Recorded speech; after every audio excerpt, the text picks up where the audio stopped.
الله أكبر.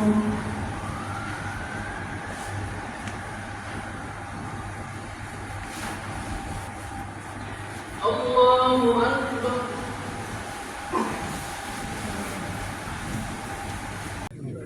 يا بني إسرائيل اذكروا نعمتي التي أنعمت عليكم وأني فضلتكم على العالمين واتقوا يوما لا تجزي نفس عن نفس شيئا ولا يقبل منها شفاعة ولا يؤخذ منها عدل ولا يقبل